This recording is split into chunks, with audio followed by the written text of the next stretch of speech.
Ever since I saw Detroit last year, I've really been looking for a win for black people in a historical movie.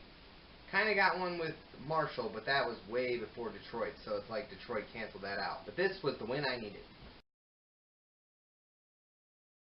BlacKkKlansman, a Spike Lee joint starring John David Washington and Adam Driver.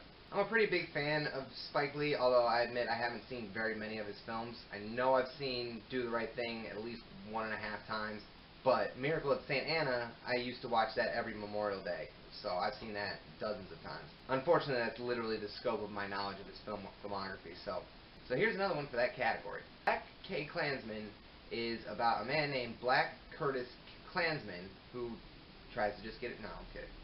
It tells the actual true story of Ron Stallworth, who was a Colorado Springs undercover detective who infiltrated the KKK with the help of his friend Philip Zimmerman, played by Adam Driver.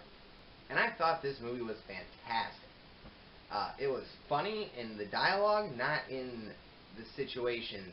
Like, I'm sure the irony was lost on the people at the time, but now with Trump as our president and all of that rhetoric back in circulation, it's very funny, but in like kind of a sad way. Like, they even use some of the common slogans of the Trump administration, like "Make America Great Again," "America First," stuff that, it's been around, but like it's really got a resurgence these days. And that's why I think movies like this are really important, because it needs to be spread around. People need to see it and empathize with it. Unfortunately, a lot of people can't empathize with stuff like that, but I really can. But there were a few parts in that movie where I was just absolutely losing my shit laughing at it. Just laughing at racists. It's great. It's kind of like when you're on Reddit, all the bad linguistics, bad history subreddits. You just see racists talking and you make fun of them, because from our perspective, of a progressive perspective, what they're doing is cute and funny until it gets dangerous, and that needs to be stopped. Which BlacKkKlansman, at the end, it did show a lot of actual clips from the Charlottesville marches last year that I didn't actually see, like on the news or anything last year. I read about it, but I hadn't seen it firsthand, and that was harrowing. Now, I've never seen John David Washington before, so this was my first impressions of the guy, and I really liked him. He reminded me of Chris Redd, but more of a higher class. I mean, like, he was funny, but he also was like a pretty solid actor. However, he does not in any way sound like Adam Driver.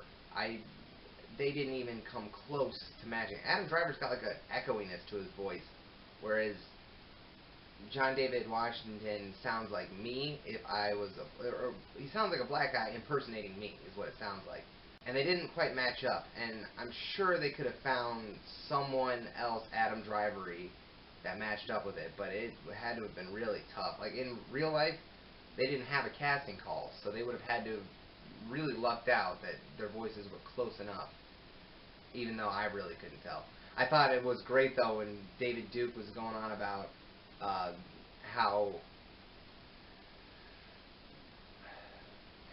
white people pronounce it R, but black people go "ara," and it's like, no, they don't. What? Where are you getting that from? Um, like that. If you're gonna try to find someone who's a black guy pretending to be white guy, that is not where you start. That's not even close, honestly. Most most forms of ave I've heard they drop the R in those situations and they'd be like "aw," like that would be how you hear it. Adam Driver, I've seen do tons of stuff over the years. I mean, I like him a lot. I saw him in just being a bus driver for an entire movie. Like, the movie had no fucking plot, just the bus driver's weak. So yeah, he did really good. This is a very good movie. I liked it a lot. I'm not sure how other people are going to respond to it. My theater was sparse as hell, and everyone except me was a 50-year-old white person, minimum. There was one old lady who seemed quite a bit older than that. So a little disappointed that people weren't coming to see it, but it's 12 o'clock on a Sunday afternoon. They, I guess, are going to a later show, I hope. I don't know. Now, I would highly suggest a TV show on HBO called Problem Areas with Wyatt Cenac. I was watching that earlier in the summer, and it was horrifying. And it covered all of this police brutality stuff and the history of it and possible solutions. Because one thing I liked is Spike Lee, through the mouth of Ron Stallworth, wasn't saying abolish the police. It seemed optimistic that systematic change can happen from within, and Wyatt Cenac seemed to be saying the same story. So I liked how this gave a moderate opinion of the whole Black Lives Matter situation we got going on. But yeah, I'll keep this short. So I'll see you guys later. And remember, all power to all the people.